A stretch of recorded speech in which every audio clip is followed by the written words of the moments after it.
Hello and welcome to the latest edition of the Talking City podcast from the Manchester Evening News. I'm Tyrone Marshall, hosting today, joined by Simon Bajkowski. Simon, how are you? The greater Manchester sunshine is looking very appealing right now, isn't it? Yeah. So are cliff edges, I think. How are you? Yes, I'm okay. Better than you this week. I think it is probably fair to say. Yeah, and a relatively quiet week for City. Not an awful lot going on. A couple of transfery bits today. Let's probably start with them. Maximo, Perrone, and Farid Alfa Ruprecht both on the move. Yeah, Perrone's a weird one because City were kind of expecting 25 million from him, and they've got like half of that, and it's the same buying club. So it almost sounds like a Manchester United style negotiation where they've gone. We've gone in and we've asked for this price, and then the other club have said, no, we want this price, and we've said, okay. Yeah, not really sure what's gone on, but I think he can fact and kind of should be feeling quite frustrated about that. However, they might make a lot of money on Alfa Ruprecht, who's, Leverkusen have paid 5, and there's also a 50% sell on, which, could be very, very chunky indeed if he reaches his potential. Although it is kind of a German player going back to Germany, but, I suppose he only needs to move to Bayern Munich and the money will be there. So, yeah, plenty that could be made on that one. Yeah, absolutely. And Leverkusen will give him minutes, and we've seen these sell-ons have been a real boost for City, a real bonus for City. So they could make some decent money there. I guess one transfer that's not happening that was potentially mooted earlier in the summer is Morgan Gibbs-White off to Tottenham now for 60 million. Do we think this was kind of a dead deal for City once they signed Ryan Cherki? On the face of it, it kind of ticks a lot of boxes for City, doesn't it? They love taking advantage of release clauses where negotiations are easy. He's an English player when they kind of need English players for homegrown squad quotas. So it feels like it ticks a lot of boxes, but it's Tottenham who look like they're going to get him. Is he off to Tottenham? Oh, is there a late twist? There's a late twist. As per the Telegraph's Midlands man, the deal is off. Oh. Forest are reporting him over an illegal approach. Oh, wow. Which might mean it's off, or might mean it gets done for a few more £1 million, or might mean it gets done in January. But yeah, strange one. It kind of it felt like Forest had been kind of open to selling Gibbs-White for the right price. It certainly came as a surprise to a lot of people that there was a release clause. Yeah. And I don't know, maybe it's come as a surprise to Forest that Tottenham knew about the release clause.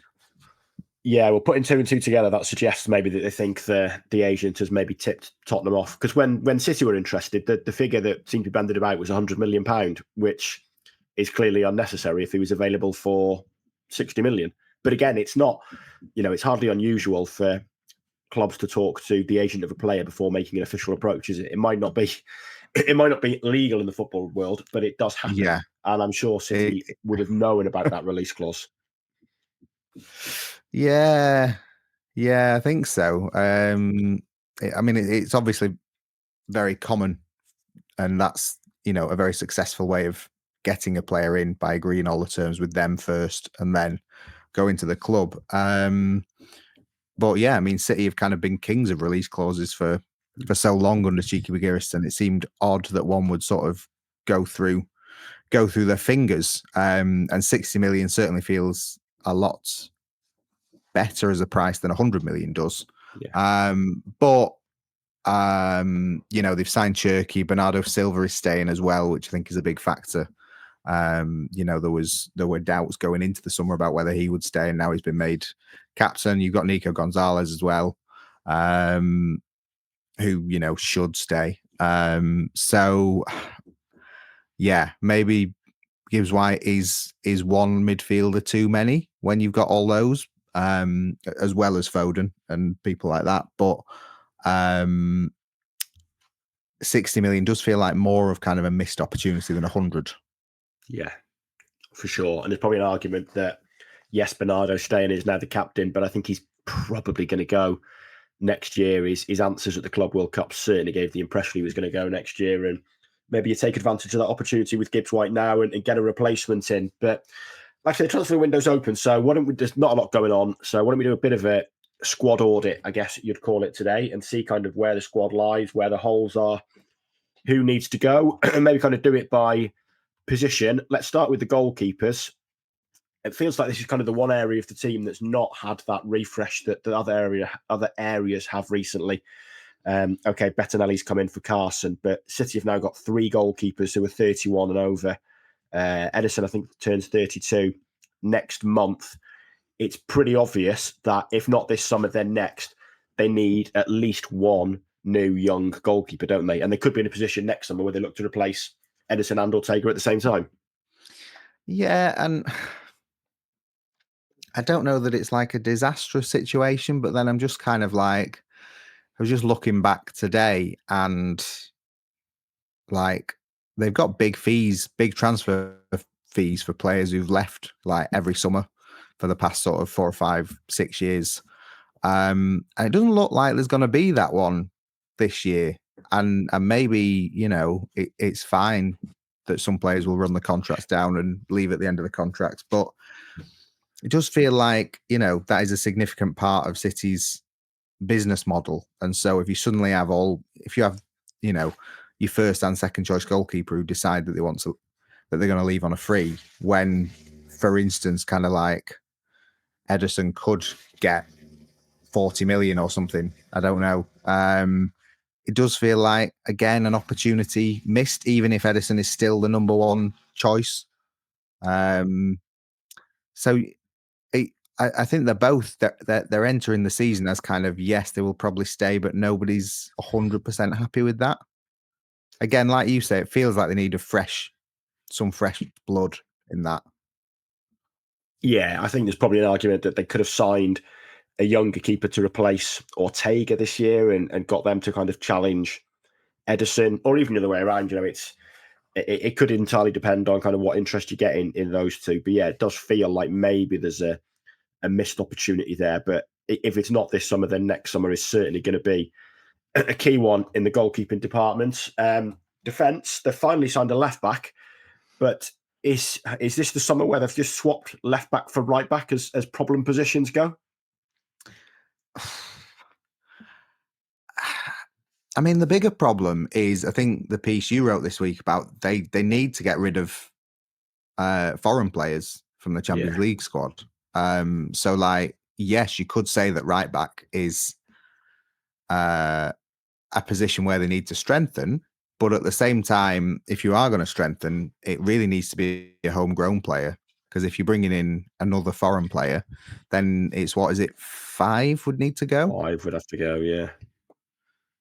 And it's not going to be any of the new signings, you would think. So who's going to go? I think that's the real mystery at the minute around this squad, is that either there's going to be players who stay and just aren't included for any Champions League games, or there's going to be some shock departures, because it really isn't clear, and there are like 2 months left nearly in the transfer window of who's going to go. Yeah, and I guess of those 4, I mean, Reece and Echeverry could go on loan, I guess, and that kind of helps the situation there.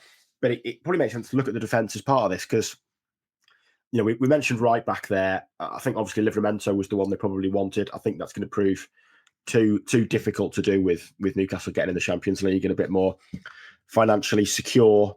They've got Nunes and Lewis, so maybe they just make do with Nunes and Lewis for a season at right back. At centre back, it seems pretty clear that Diaz and Gvardiol are first choice. I think they look a good partnership. After that, they've got a lot of centre backs, haven't they? Stones, Akanji, Aki, Kusanov, and Reece.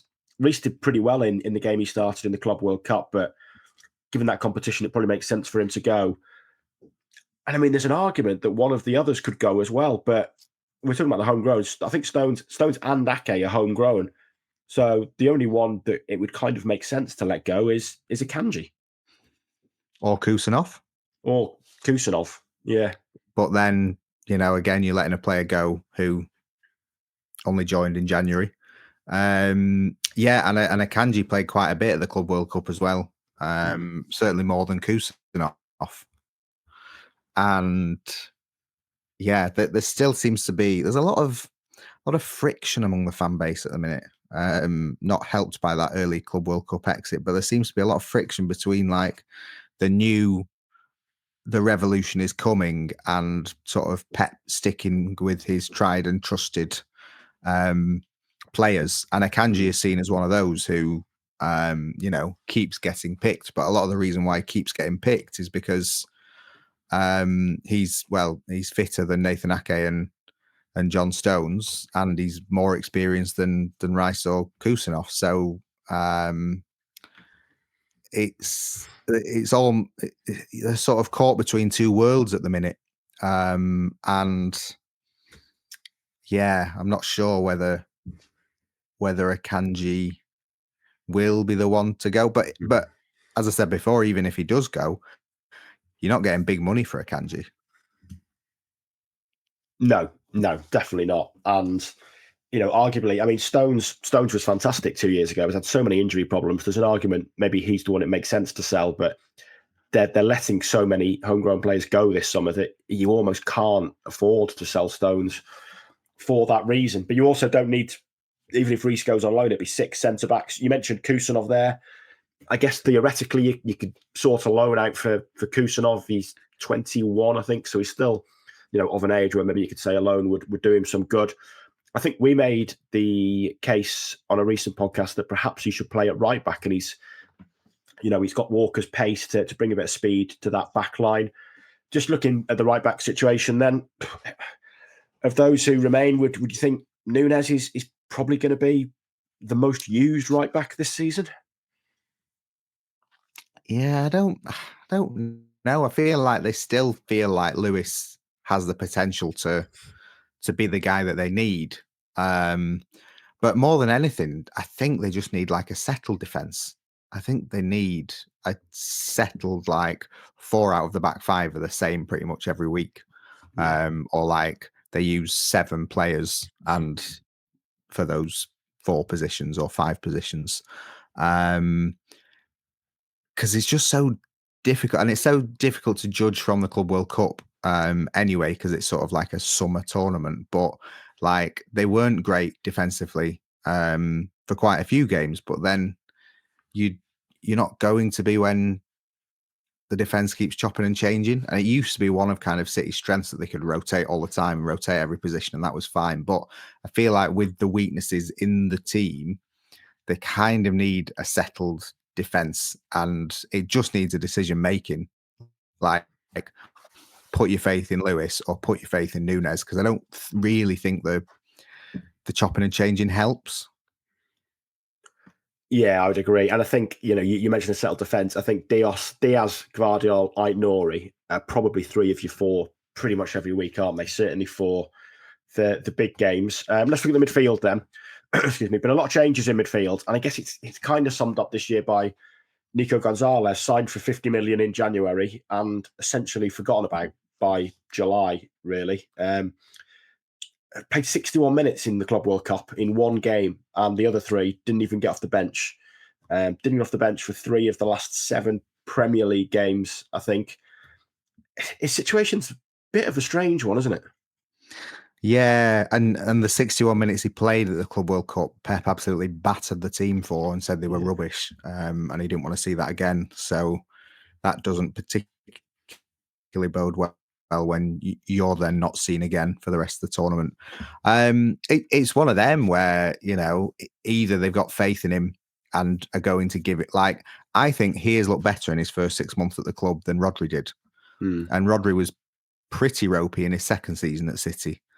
So, either they give Gonzalez time to see what his best position is and allow him to sort of create his own niche, or they decide, no, we need to get rid of foreign players. You've just come in and we can get by without you.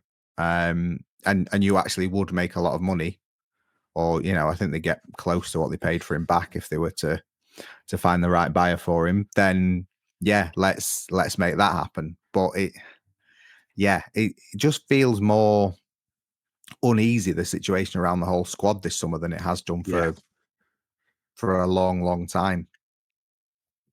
Yeah, I mean, there's an argument, like you say, if they sold Gonzalez now, they'd still get close to that fee. I mean, there's an argument they maybe should have done this with Phillips, that if there are doubts there, then make a decision early on rather than trying to model through. You know, Phillips, a year after he arrived in 2023, was probably still close to being a £40 million player because he was still in the England team. He was still one of England's most important players, and City could probably have cut their losses. They can probably do that now with Gonzalez if there are doubts there. And going on team selections, you'd have to say it appears from Guardiola's point of view, at least, that maybe there are doubts there. And we've mentioned the foreign players a bit here. A bit like centre defence, centre midfield feels like a very well stocked area now, and one of Gonzalez and Ilkay Gundogan has got to go, really, haven't they? I think. Yeah, and Gundogan would kind of make more sense in the sense that he's more old, and Galatasaray are interested, but at the same time, he was one of the fittest players last season. He played some of the most games because he was fitter than everyone else, and he does have this kind of, if you were trying to put Pep's ideas on the pitch, there isn't anyone better in the City squad for doing that than Gundogan. He is probably closest to Guardiola in terms of a footballing brain. And he's a leader in the dressing room, and he does all these things. So even with Gundogan, you would be losing quite a lot. It's a real. It's like, I know it's just like a whole podcast of saying we don't know, but it's a real problem for Hugo Viana to try and work out who to get rid of, because you can make cases, and strong cases, really, for everyone. Yeah, you can. And like Bernardo, Gundogan is a Guardiola favourite, I guess you'd have to say, whereas Gonzalez isn't at the moment. Like say, Gundogan knows the tactical playbook here better than anyone, arguably. And I think that does count for a lot. I mean, in terms of what we do know about the midfield, Rodri and Reinders, it looks a really promising partnership, doesn't it? I mean, it does, but we don't know how often Rodri is going to play. We don't know if he's going to play. He came on in the last game and had to be subbed off. And when a substitute is getting substituted, that is never usually a good sign. So he's got another month to kind of make his own rest and training program. But Rodri is another huge question mark as far as the squad is concerned for this season, because we simply don't know what he's going to be like. Yeah, there is that. I mean, it looked fairly minor when he came off, didn't it? And I think there's always a case once you've had an ACL or something like that, you kind of pick up these little muscle injuries. It was, in the aftermath and the inquest of that Al Hilal defeat, it was kind of forgotten, wasn't it, that Rodri had come off. And I think Guardiola said it was maybe a small problem or something like that. But obviously, we wait and see when they return for pre-season training. I guess that kind of De Bruyne role, the De Bruyne replacement role, Bernardo's captain. He's obviously going to start a lot of games probably in that position now. Foden has long looked natural air. He looked pretty good in America, didn't he? And a lot of excitement around Turkey as well. It feels like there's options in those areas. Yeah, there are. Again, it's sort of Turkey coming means do they move more from 8s to 10s, or do they get those players to turn into 8s a bit more? They've spent a few years really trying to turn Foden into an 8. So it would be in some ways a bit odd to then say, oh no, go and play 10 anyway, after 7 years of trying to get his play in a different position. So yeah, I think a lot of people are excited by the potential of Cherki and Foden, and they add excitement and intrigue to the team. But it's again that balance, and while there are doubts over Rodri, I just think there are doubts over the entire kind of midfield three, because it's sort of, if Rodri's not playing there, then who plays there? And I'm not sure there's none. We've not even touched on Kovacic, and Kovacic is still in the squad. He just didn't go to the Club World Cup because he was injured. But also, if he's injured until August, he's probably not as likely to be, an active discussion for a potential exit as he would be either. But is, again, just because someone's injured, does that mean, is that a good enough reason for keeping someone? Obviously he does have his qualities, but they're gonna have to lose. You feel like they're gonna have to lose someone from that midfield, because you can't have all of those players just going for 3 positions. No, I think it's pretty clear. Like we say, at least someone has to go, and we're probably thinking it's one of Gundogan or Gonzalez. There will be midfield departures as well. Touched on Phillips earlier. He's injured as well at the moment. It's probably going to go in August. We'll hope it's permanent. Grealish and McAtee both probably going to go as well. Cherki and Foden and Bernardo, I guess, can play out wide, but it was Doku and Savio who played a lot in the Club World Cup on the wings, and they're the only 2 players like that in this squad, aren't they? I don't think if you didn't play Savio or Doku and brought Foden, Cherki or Bernardo in, they kind of interpret the role very differently, don't they? Doku and Savio, I think, are fairly unique, I would say, in terms of how they approach wing play for City. They are. I guess the question is that the right kind of wing play? Because if it's not, then you maybe want Cherki or Foden or Oscar Bob to be on the wing. But if you're going for Savio and Doku, then they both have to stay, and everyone else has to accept that they're behind them, I suppose, which is again creates its own problems. Yeah. Finally, then strikers, probably an area we can sell them both. Get rid. Go with Foden as a false 9. Yeah, the only challenge there is going to be giving Marmoush enough minutes to keep him happy, isn't it? We kind of saw this with Alvarez, and then when he did get a run in the team, he played so well that Atletico Madrid were interested, and it looked, and it was a great deal at the time for City. But what Alvarez has done at Atletico Madrid shows what a great player he is. But when you've got Haaland, it's kind of hard to keep another very good striker happy, isn't it? Yeah, once De Bruyne and Foden disappeared last season, it was kind of like City didn't miss Alvarez at the time, but once that happened, you were like, right. And by January, they're buying Omar Marmoush and saying, you can have Alvarez's minutes. But again, he's kind of like old news now, Marmoush, because new players have come in, and Cherki and Reinders have certainly added to the players who can support Erling Haaland, and Foden's back on the scene as well. So yeah, it kind of looked towards the end of last season like Marmoush and Haaland was going to be a partnership, but we will have to wait and see. Again, just like the best way of them playing together, I suppose. But if Marmoush is taking up a supporting striker role with Haaland, then that presumably rules out a Foden or a Cherki behind them, unless you're going uber attacking.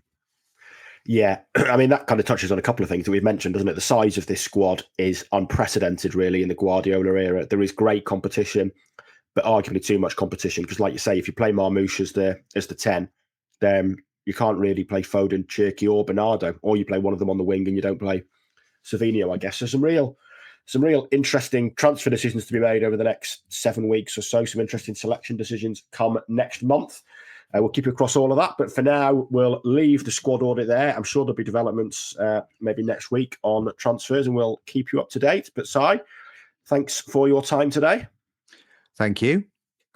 And remember to leave us a review, like and subscribe to get the latest podcasts in your feed as well. And we'll be back with you next week.